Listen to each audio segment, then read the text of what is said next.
Well, I think it's inevitable that people are, of course, going to be worried. I will have constituents coming to me, as other members of Parliament will. But I think it's a question, as I say, of working through all of the numbers. But as I say, what is the alternative? We have to get the economy straight. We have to pay off what we owe as a country. For our next generation, we otherwise will have this debt going on and on and on for our children.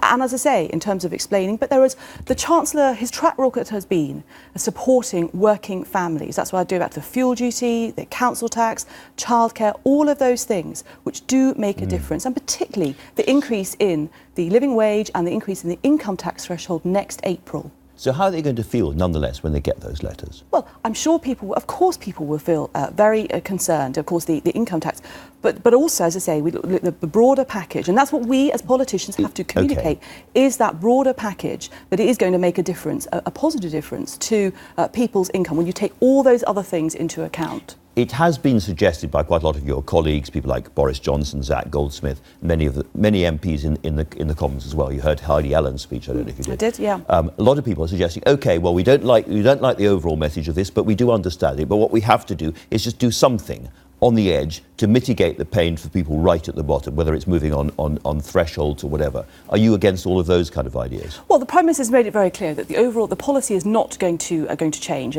but Chancellor's track record has very much been about supporting in budgets working families. And interesting, as I say, members of Parliament have voted 3 times to support these measures on the budget. We had a vote in September. Sure. We had a vote last week as well. And Heidi was doing what MPs do. They obviously represent their concerns of their constituents. She's a new member of Parliament. It was her maiden speech. It was a very heartfelt speech. And it was a very heartfelt speech. And look, I mean, we're going to talk about women in a moment, and that's why I think having female members of Parliament is so brilliant.